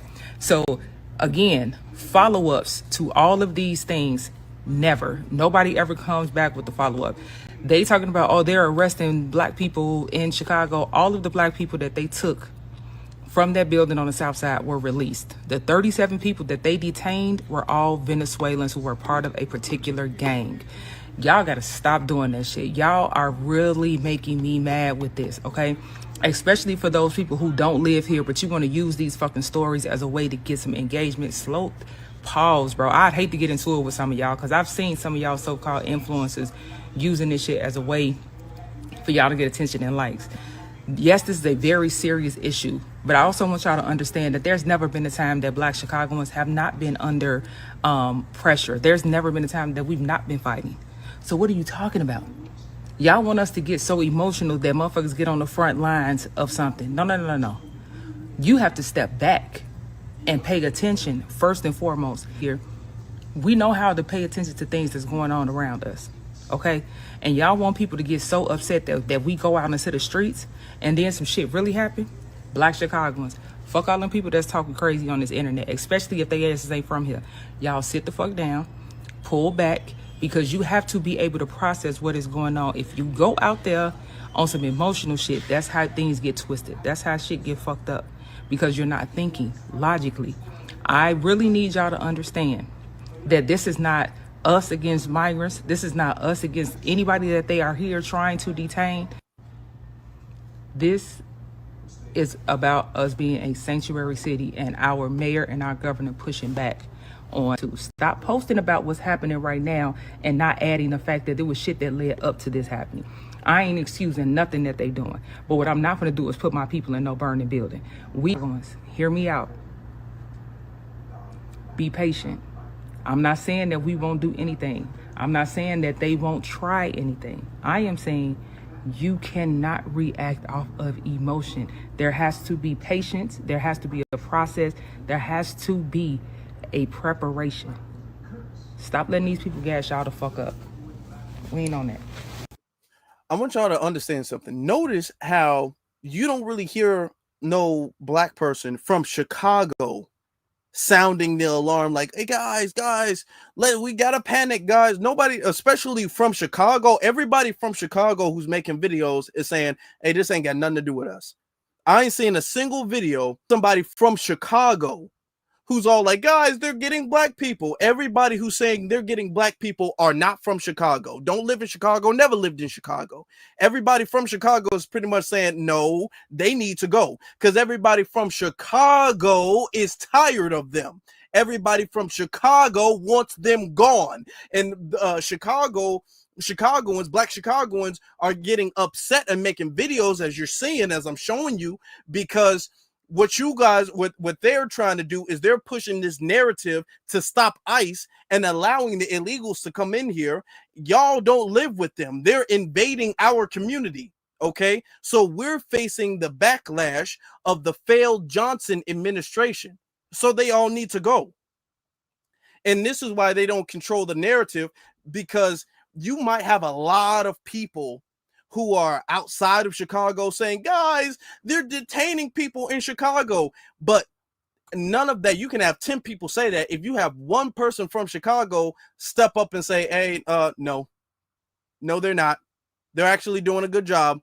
They actually need to go. You guys have seen me interview them. Okay, I've went to the police stations when they were there and I interviewed them, and they told me, hey, we're not here seeking sanctuary. We're here looking for a job. Y'all seen me do that. Y'all seen me talk to Brandon Johnson several times in this Chicago City Council, several times about this situation. All right. So we are sick of them. So all of this stuff about, oh, they're going to get Chicago and Chicago. Man, let me tell you something. We want them gone. Chicago. Let's get this clear for the record. Black people in Chicago, let's get this clear for the record so nobody is confused, right? In 2020 and 2021, when Democrats, specifically Joe Biden and Kamala Harris, flooded Chicago with the illegal, undocumented criminal invaders, y'all didn't have nothing to say about that, right? When the mayor, Lori Lightfoot, gave them benefits, millions, prepaid EBT cards with $10,000 on it, prepaid Visa cards, 6 months worth of free rent, free healthcare, free childcare, y'all were okay with that. And then you all continue to be okay with it by going out and voting for Kamala Harris to continue what she was doing with the open borders, right? Now that ICE is there to actually do something about it, right? With Trump's mandate, now you all are boohoo, whining and crying, complaining that ICE is coming to Black neighborhoods. What the hell is wrong with y'all? Where else are they supposed to go when that's where y'all allowed them to go? You see, Democrats didn't put these illegals in Oak Brook or Oak Park or Evanston, in any of the white neighborhoods, yet you got the white liberals downtown protesting to keep those people there because they know that they're in Black neighborhoods. Let me just, and I said this Monday, Remember, I said this Monday, I said specifically, I was all like, they're all like, they're invading black neighborhoods. I said, yeah, of course, because you guys put them there. They were put there. They weren't just put in Chicago and being like, hey, anywhere y'all want to go, y'all can go. They were deliberately and strategically placed in the black communities, in the black neighborhoods in Chicago. They were restricted from being able to go in and especially stay in the richer, nice white communities in Chicago, because Chicago got a lot of white communities too. Okay. And they were restricted from that. So now they're coming into the black communities so they can get them up out of there. And you having white people, white liberals come out and protest on their behalf, knowing that they're not going to be affected by these immigrant gangs. Trinidad Aragua gangs is not in the white community. They're not. Because if they were, it would be a totally different story. These are communities they don't even like black people going into. These are communities you go into when you're black, you got white people staring you down in Chicago. Okay. And everybody from Chicago can testify to what I'm saying. In the city of Chicago, if you go to some of these really, really mostly white communities, white people look at you like you crazy. White people look at you like you an alien Martian. Okay. With like antennas and big ears and all that stuff. They'll look at you like, oh, what's this? It's a Negro. Oh, wow. Okay. Are you lost, sir? Are you lost? I'm just trying to help you out. It's just you seem like you are probably from the South. I don't know. Maybe let me get you directions to leave my community, sir. I just think you might be a little lost, sir. That's what they do. They don't even like black people there. So they damn sure not going to have no Trinidad Aragua gang members over there. But it can happen to black people. And then these white people will get up and protest for the Trinidad Aragua gang members to stay in the black community. Let me let them cook. And y'all goofy.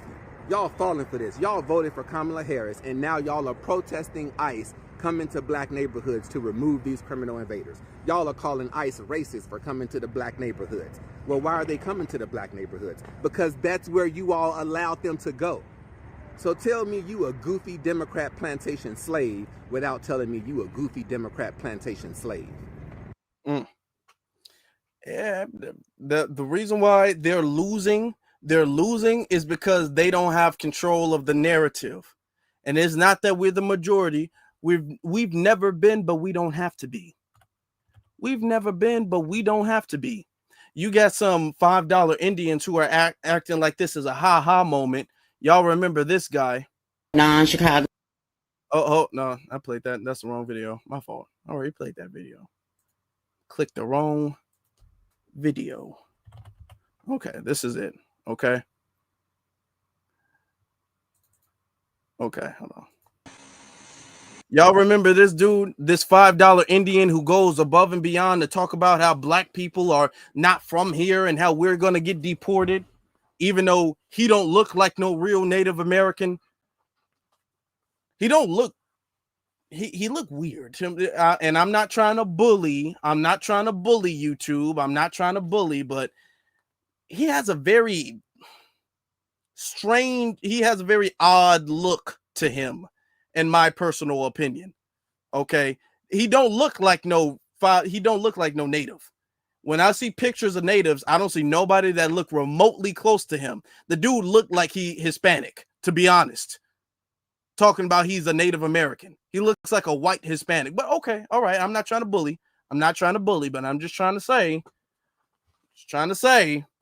that $5 tribe representing.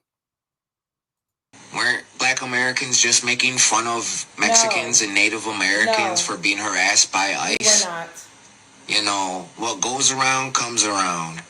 All that negative energy and karma that you put out against the original people of the Americas and saying that they're not native and you guys are the natives. Yeah, I told you, Creator and the ancestors were watching. They were going to take care of us. Not to mention a bunch of pretendians' homes got flooded. These people are getting attacked by wild animals and all that. We don't even notice how and these are the Native American people who are the people who claim to be Native American. Notice how he laughs oh, these people's homes have gotten flooded and they're being attacked by wild animals. Oh my God, it's funny. Do we do that? Do foundational Black Americans, do we laugh at people being attacked by wild animals? Do we laugh at people's homes being flooded and people having to go through natural? Do we laugh at people's demise? No, we don't laugh and take joy in seeing other people's demise. Okay. We celebrate justice. Okay. We celebrate justice, but we don't laugh and take joy in somebody else's home being flooded and them being attacked by wild animals. But these are the people who claim to be Native who are laughing at first. I don't even know where the whole us being attacked by wild animals, I don't know where that's happening at, but he's laughing at the possibility of that happening. I don't know where that's happening. I don't know no foundational Black Americans who are just being attacked by bears and coyotes and stuff. But according to him, that's happening, and it's funny. But this is the people of color coalition that we got to get on board with. Let them tell it. Need to lift a finger or even be pressed. First of all, there's no fucking what comes around goes around. Black people have been getting detained, and I have to keep saying this. Stop and frisk has been a thing. Slave patrol is the origin story of the police. So what the fuck are y'all talking about? There's no go around, come around. We was never making fun. We was telling y'all that we are not immigrants, and you all have never had full solidarity with us. Therefore, why should we put our bodies and use our bodies as shields on the front lines? Getting attacked by wild animals? This is a blatant fucking lie. In Chicago, there are people that are native to Chicago that's there on the land, on the sites, showing the buildings, giving a backstory, talking about how the Venezuelan gangs who were detained and actually taken to facilities, because that is what happened, were there before ICE even came and entered in the chat, and they were crying out for help.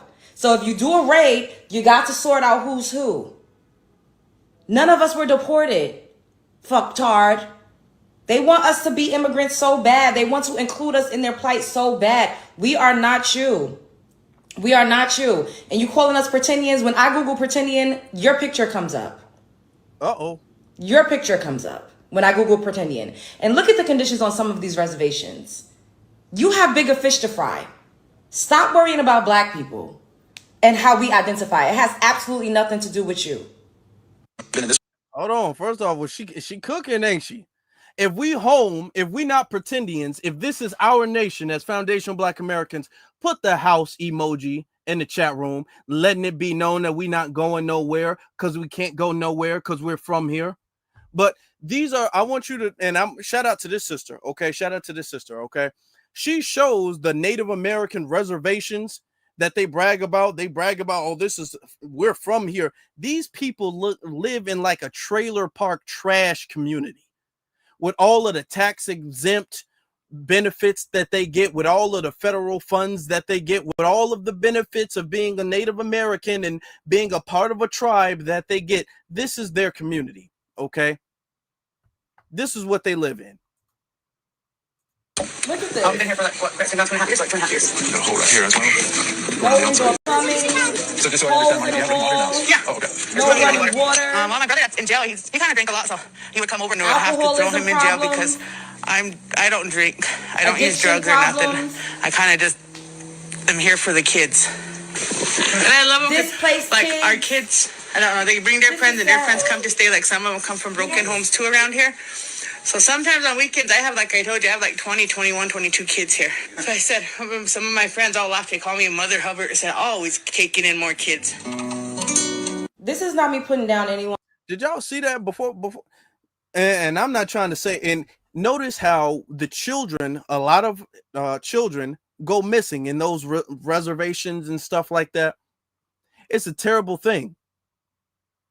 But let's be honest. They don't really talk about that much. They get more mad at Buffalo Soldiers or Beyonce wearing a Buffalo Soldier shirt, and they make more videos and care more about that. There's more outrage to that than what's going on in their reservations, okay, that they claim that they're native of. They care more about being angry at foundational Black Americans who are taking claim to our land, okay, and who are finding roots that we are indigenous, they are more upset about that than what's going on with their children. Notice how when she talks about the children going missing, which is a problem, notice how we don't laugh. Notice how we're not laughing because we don't find any child going missing a laughing matter. We don't find that funny. Like how he was finding funny how black homes were being flooded or we were being attacked by wild animals. Let him tell it. I don't even know where he got that from, but how he found that funny, how he chuckled at that. Notice how when we talk about what's going on in their community, we're very serious because we don't find that funny. But see, that's the difference in morality that we have. It's a difference in righteousness that we have that they don't understand. But I'm so tired of everyone's main focus being on Black Americans when you all have your own shit that you need to worry about. Clean up your neighborhoods. You all have an epidemic of alcoholism, drug abuse, incest. It's a lot going on over there. I have a best friend that worked for Child Protective Services in Arizona, and the things he told me about what was going on in the homes of the Native American people was absolutely criminal. This is not me saying that Black Americans don't have issues. We do. However, you all are continuously shining a light on us while acting as if you don't have a bunch of shit that you need to clean up, a bunch of skeletons in your closet. Displaced kids. Look at the living conditions on these reservations. You should be focusing your energy on bettering your people. Advocate for your people. Stop trying to prove that you're Native American and somebody else isn't. Because what's the point? We ain't trying to steal your casino. We don't want your reservations. Y'all are trying to fight against the wrong people. And like I said, when I Google pretending I see you, I don't see me. This is the natural inhabitant of planet Earth. Cry to your mother, bitch. Spread love us the Brooklyn way. Let's be honest. Yeah. Black people are all over the world. The world. It's a crazy thing because if you say that, everybody accepts it because it's scientifically and historically true. It's historically backed. But when you say that about North America in particular, it's like, oh, no, that's impossible. I don't understand how you could dare say something like that. No. We were the first people everywhere. Anywhere you see people, Black people were there first. And let me repeat that. Anywhere you see people, Black people were there first. Whether they're there now or whether they're not there, we were there first. No matter what's going on, no matter what you're talking about, whether that's Asia, whether that's Europe, even, okay, before they went into the caves and came out different, whether that's America, it's all, yeah, we were always there first, okay? It was always us. It was always us. That's why we the main characters, okay? But let me tell you, this is why they can't control the narrative, because we pushing back too strong against it. And they can cry and weep and stuff like that, but we pushing back too strong. Let me circle everything back to Chicago. Let me circle this back, okay? This is Miss Jackson. Okay, this happened yesterday. Her going off at the city council for their hypocrisy. Have the right one with me.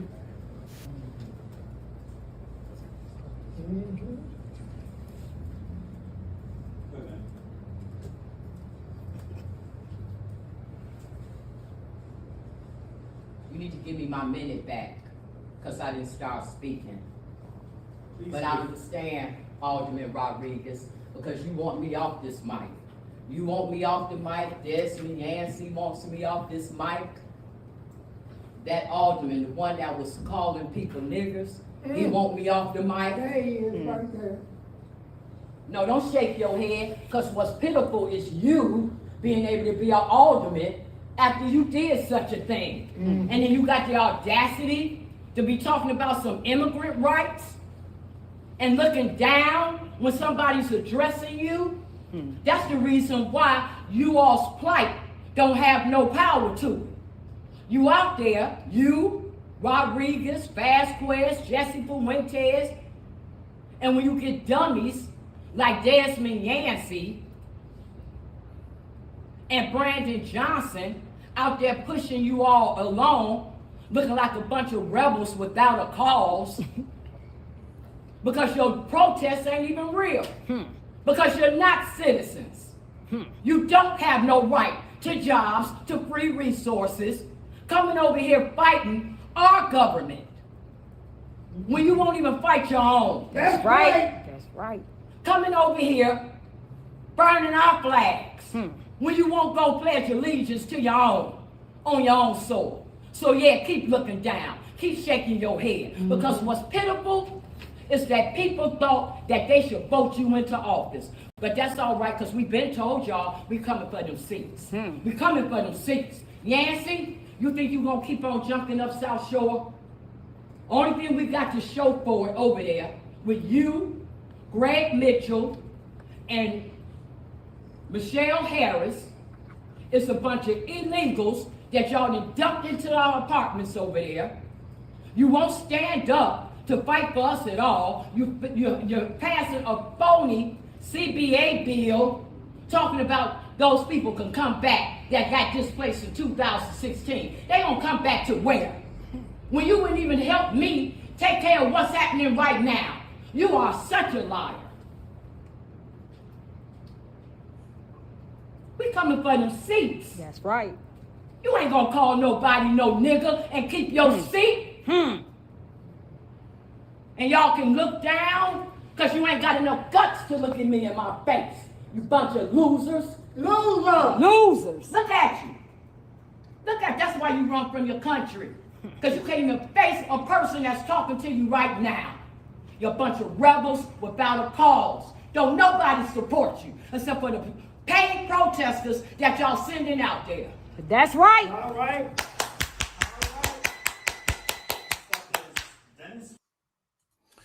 Man, don't you gotta love it, man. You gotta love it. You gotta shout out to Miss Jackson. You just gotta love her fire. So powerful. So powerful.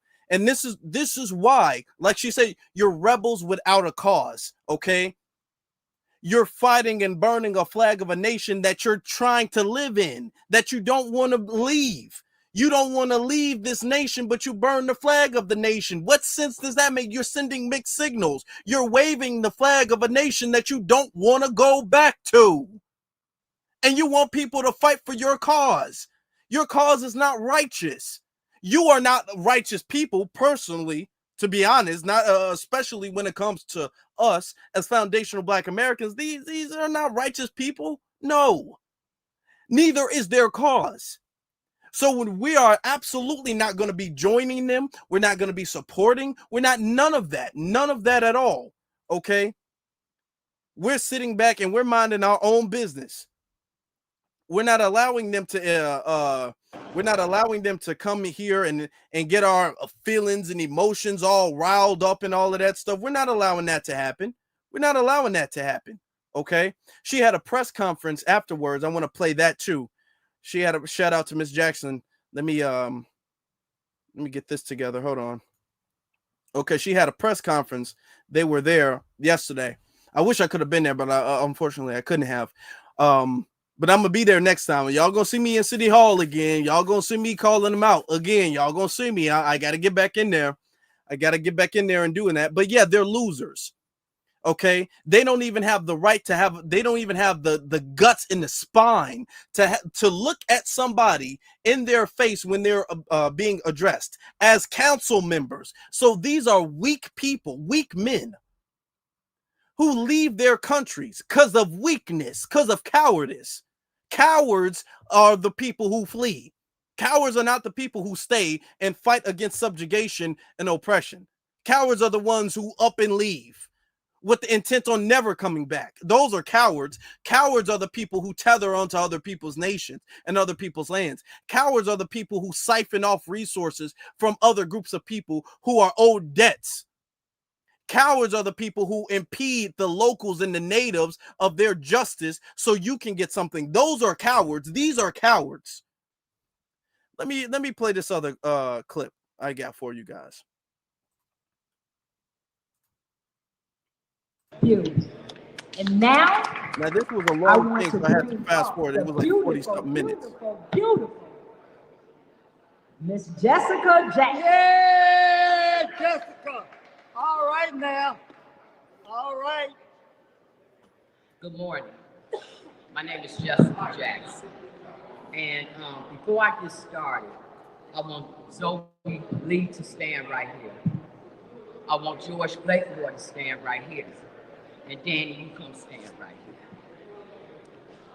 Now I see you there, Dennis, but I'm talking about how this got started. And I'm talking about who the people of Chicago can trust because they've seen the consistency.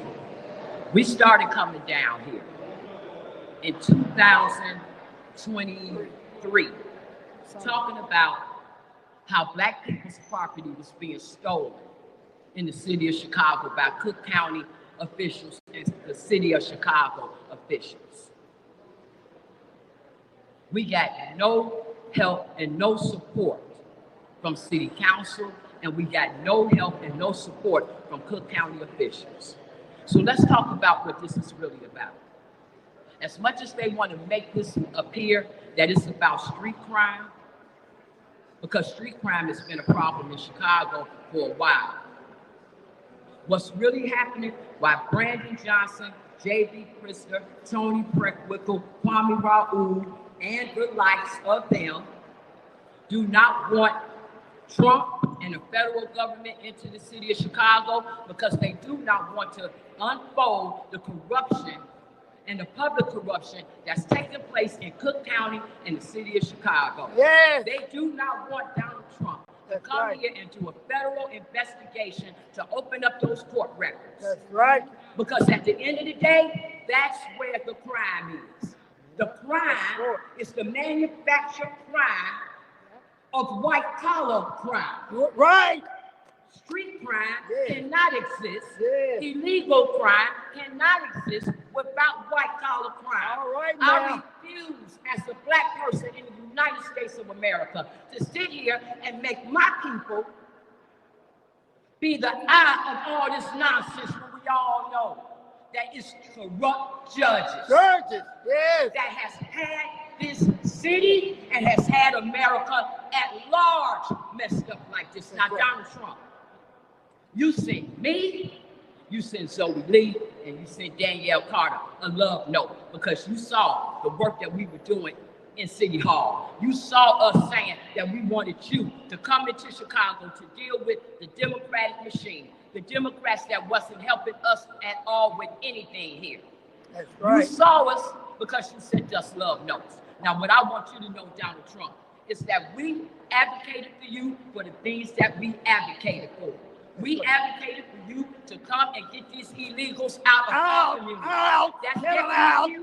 She's been in South Shore for 25 years, according to her letter. Well, take a good look. Yeah. My family been in South Shore for 63 years. Yeah. My mother, my father, my grandmother, my uncle was the first black family to own a 3-flat on that block. And to see that Brandon Johnson, Tony Preckwinkle, every single alderman, every single commissioner sat idly by while we came over and over and over again, and other people from the communities came over and over again saying to please stop these illegals from overtaking our city. And they did not. That's and right. for them to manipulate this now, to make it look like the troops are coming in to attack black people. No. They're coming in to do what we actually do. Clean and up that this is to swamp. get these illegals out of our communities. Out.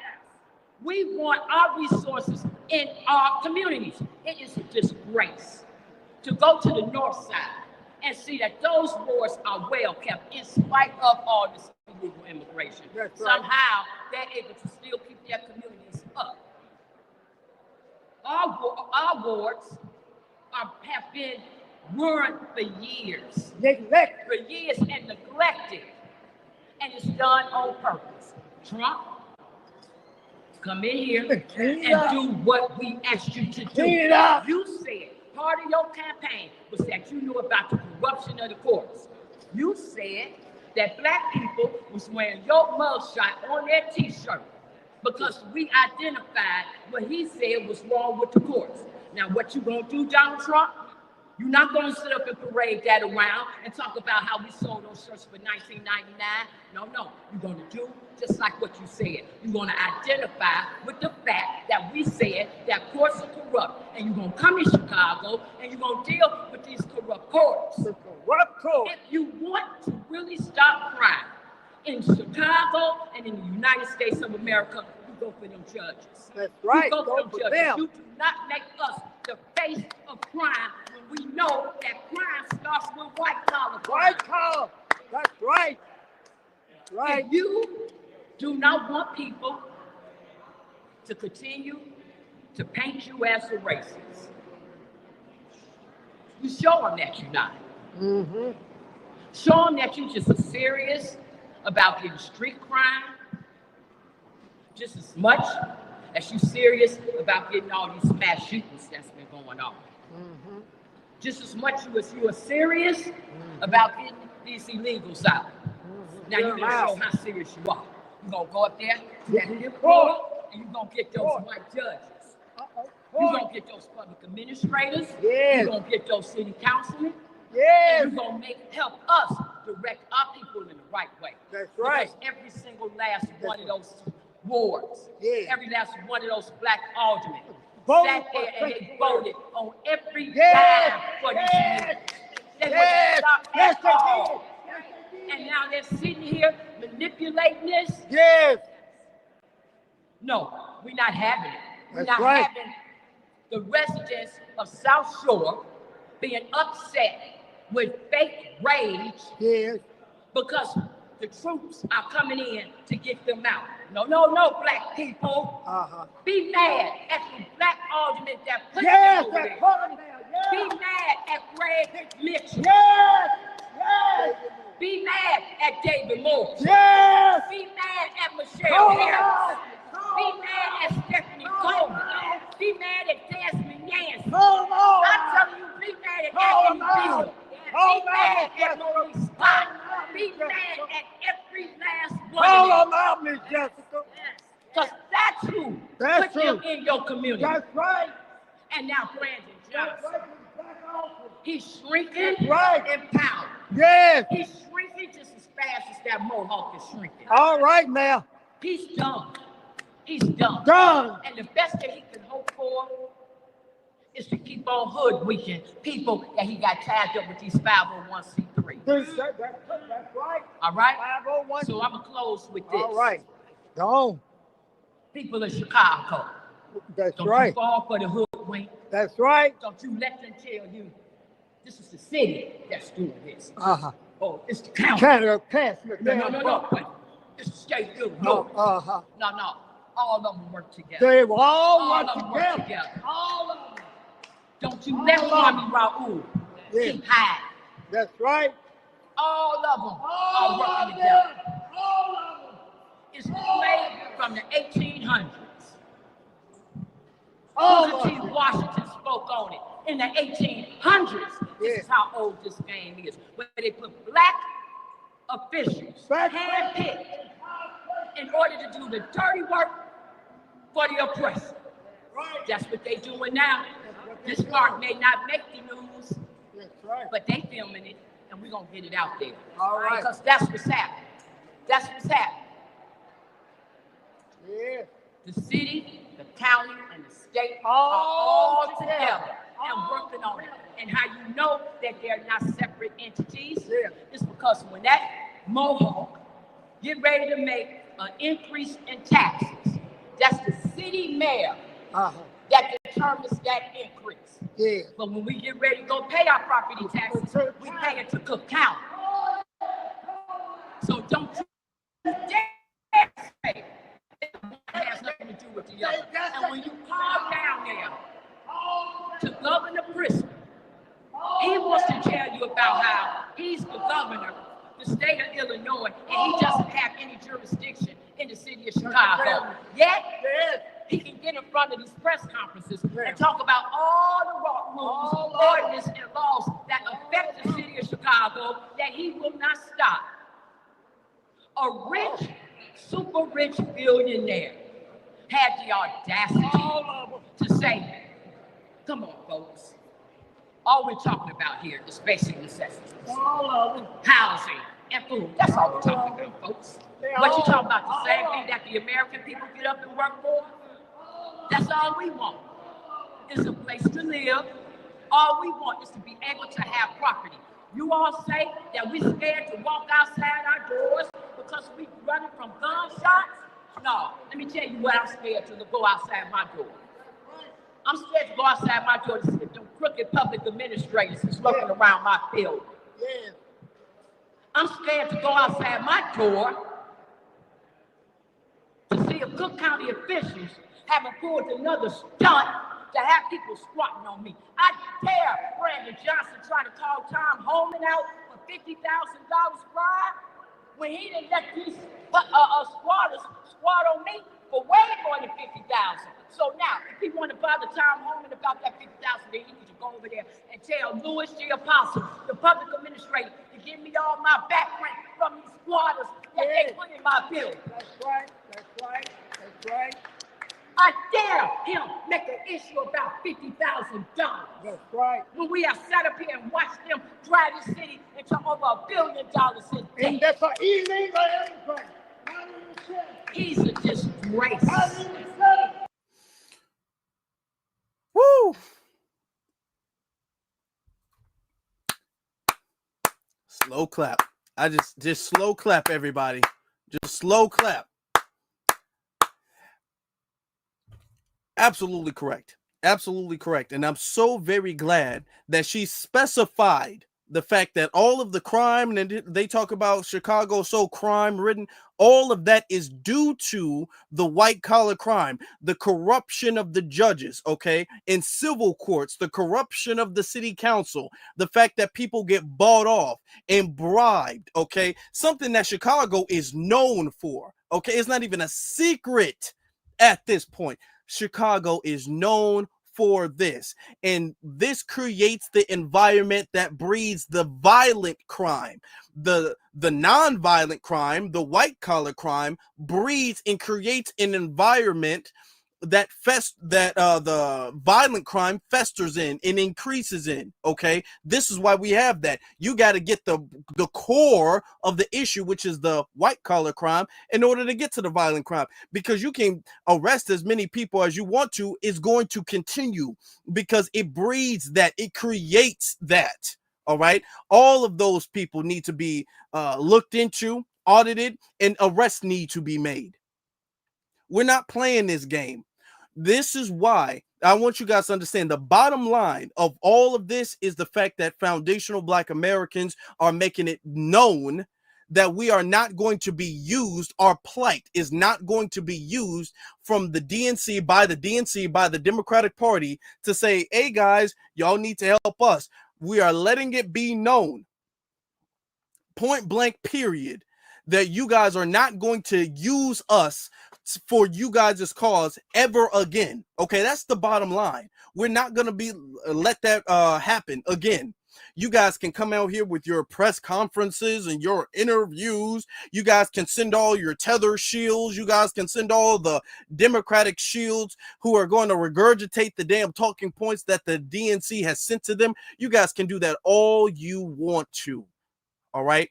It's not working. This is why you guys are losing. You guys are losing because we keep speaking the truth to power that is needed to expose you all and to let the people know what you guys are really doing. We are exposing the corruption of the Chicago government. We are exposing the crimes of the Trinidad Aragua gang members that they pretend don't exist. When we expose that, you guys don't have a cause. You don't have, at least a righteous one. We can say that.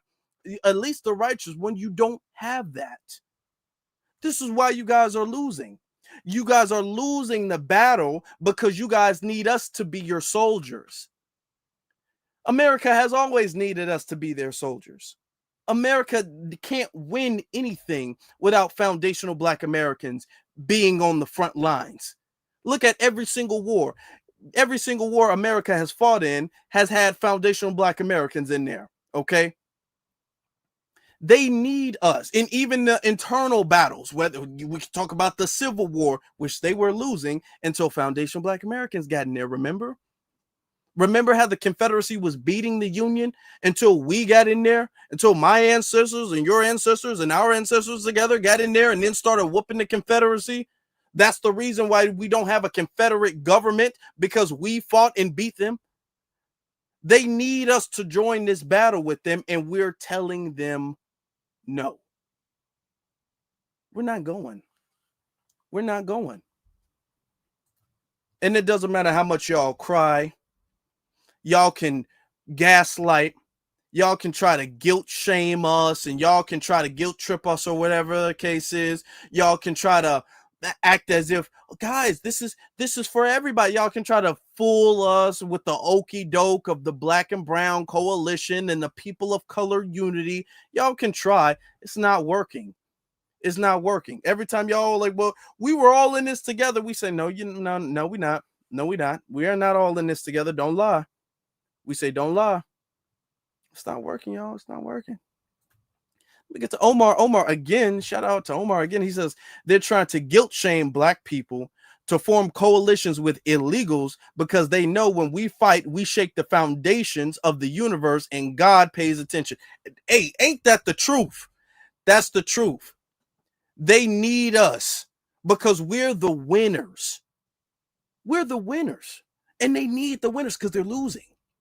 And what we're saying is we know we're the winners. We know we are, but we're not going to fight for anybody else's cause. We're going to fight and we're going to win for our cause for once. For once. We're not fighting. We're not diverting our attention. We're not paying attention to anybody else's issues. We're fighting for our cause and we're going to win this way. And they're sad about it and they're mad and they're all like, oh my God, what about them? And they're trying to manipulate us and guilt trip us. It's not working.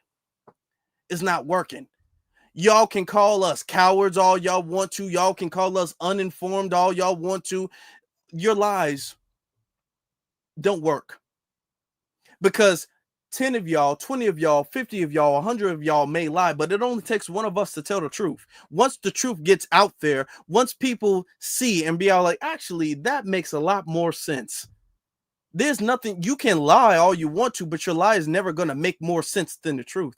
The lie never makes more sense than the truth. All it takes is a few of us to start telling the truth, and that defeats their whole narrative, their whole lie.